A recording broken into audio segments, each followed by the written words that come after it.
right, my name is Akili from Igbo, and welcome. Thank you. Yes, and if you don't mind, just give us your names. My name is Catherine James Philip. Okay, what do you do? And you've met me here. I am a librarian by profession, and I'm also a preacher of the gospel. He is an ordained reverend minister by the grace of God. So like, which university is this you work at? The library or something? Okay, it's a federal government-owned university. And incidentally, I think that's the only one. That's the only one we have in the state. It's quite popular and of standard. University of Uyo is the name. Akwa Ibom State. University of Uyo. Uyo, UYO, Uyo. Yes, that's the name of the town, Uyo. All right. Why are you here actually? Okay, yeah, thank you. There is a professional conference, it's a regional conference. If I would rather call it international, the official name is called SCECSAL, Standing Conference of the South, Eastern and Central African Library and Information Professional. That's the association, SCECSAL. Even though Nigeria, my region, is not among the East Central, but as academic and as a professional, I had a paper to present. So that's why I'm here. And I've always loved Kenya. I mean, I could have attended this conference elsewhere, but I said, I must come to Nairobi. So on that note, yes. What do you like about Kenya? Because apparently it looks like there is something. Yes. So what do you like about Kenya now? As you, Catherine? Oh, all right. Yes. I used to search the internet a lot. And, go to the internet, and I discovered that I love this natural scenery. First of all, when I was young, I realized that Kenyans, I used to be winners in marathon race, the Olympic marathon race. Yes. And I said, these are very unique people, consistently. Yes. And I used to be a sports person, really.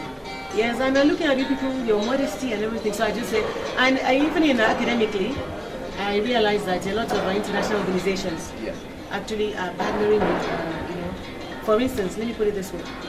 You look at this association, this academic, that they want to sponsor and give grants, and they say countries that are eligible. You see, Kenya is always represented. Okay. I said there must be something about this country. All right. What do you think about the other papers? Now that we are on the paper issue, paper presentation, what do you think about the other papers that were presented in relation to the theme of the day? No, really, I was wondering whether the crop of presenters were actually handpicked. Because you see, you get a case study from Southern Africa, you get from Eastern. For me, that's really coming from another region. It's something spice and fresh and something to take home with, you understand? So that is just it. The papers have really been useful. For me as an academic, if you move out, you publish elsewhere, it's a plus. And it shows that you're not just a local academic. You have a wider and broader perspective. So that is one thing in attending regional and international conferences, which I think a lot of people should take advantage of. So I think those who didn't attend should really try and next time. We appreciate you being here, and we appreciate Catherine. I'm your friend, So thank you very much. I must come back to Nairobi. I really want to come back. And you're welcome. Yes. You're welcome. Thank you very much. Karibu. Thank you, yes. So this was Catherine, and we are privileged to have Catherine Phillips with us here. We look forward to seeing Catherine again and many others. This was SCECSAL conference, SCECSAL interviews, and we are back in a moment. Thank you.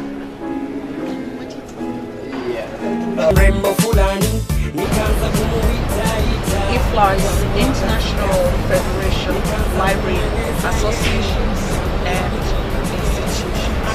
It is the umbrella body for all librarians globally, and it is the one voice that speaks for librarians globally. And so in international events, when we're dealing with partners, whether local, national, international, IFLA is that recognized voice. And the most important tasks we have is for reading, and especially to inspire parents and kids to start reading early, and not only reading school books, but to read for pleasure. And I think that is the soil where reading culture grows from. the African Library Summit that we held in South Africa last year in May. As an outcome of that summit, it was agreed that the public library sector in Africa is weak and that we need to find ways to intervene to help them develop and become as strong and as effective as public libraries in the rest of the world.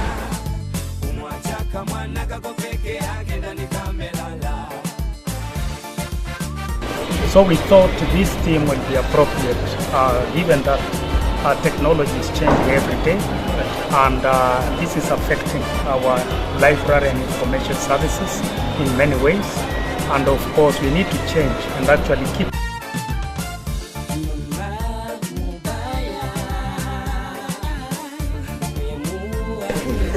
of university if you cannot get a job at the end. And that's why I think polytechnics and universities should have these books in their library to give students ideas on what they can do at the end of their studies. Otherwise they just get a degree in English or sociology or media studies or chemistry, and they're just on the scrap, jobless, relying on their parents. These books give people ideas on how they might start their own business if they don't get a job immediately. To encourage publishers to go out and really print and publish relevant material, because you find that a lot of the books that are being published, are they relevant? Are they taking us to the next level? So it's to ensure that our relevancy is achieved in publishing.